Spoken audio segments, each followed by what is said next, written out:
ये कहानी है एक छोटे से गांव की, जहां मिट्टी की खुशबू और लोगों के दिल साफ थे।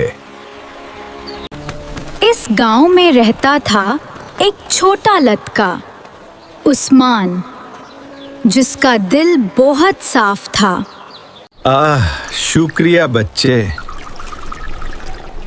रब तेनू खुश रखे। कभी वो किसी का बोझ उठा देता, हाँ, कभी चुपके से मदद करता। ये आपके लिए है।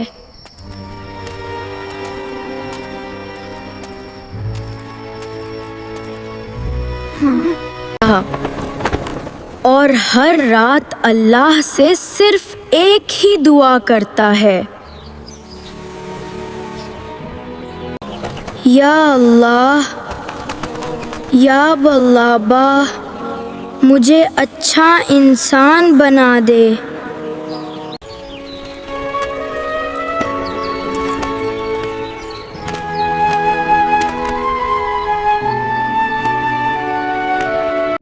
तुम्हारी छोटी छोटी नेकियों ने तुम्हें अल्लाह के करीब कर दिया है। गांव के एक कोने में एक गरीब फैमिली रहती थी। कभी खाना होता, कभी नहीं। लोग देखते थे मगर अक्सर नज़रअंदाज कर देते थे। लेकिन उस्मान अलग था। वो चुपके से उनके दरवाजे पर रोटी रख जाता, बिना किसी को बताए, बिना किसी शोर के। एक दिन तेज बारिश हो रही थी। सब लोग घरों में चुप गए। अस्सलाम अलैकुम आमी, आप थक गई होंगी, लाइए मैं आपकी मदद करता हूँ। जीती रहो बेटा, अल्लाह तुम्हें खुश रखे।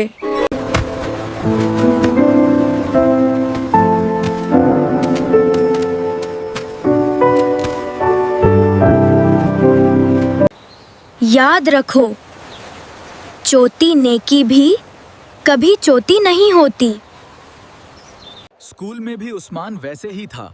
अगर किसी के पास खाना नहीं होता तो वो अपना हिस्सा उसके साथ बांट लेता। उसके लिए छोटी सी चीज थी, मगर किसी के लिए वो सब कुछ होता था। एक वक्त ऐसा भी आया जब उस्मान खुद मुश्किल में था।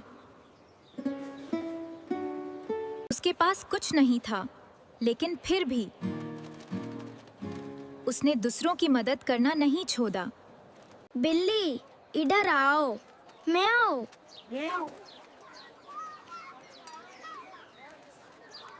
याद रखो, अगर तुम किसी की मदद करते हो, चाहे वो कितनी भी छोटी हो, तो शायद वो अल्लाह के नज़दीक बहुत बारी हो, और शायद वो ही छोटी सी नेकी तुम्हारी जिंदगी बदल दे।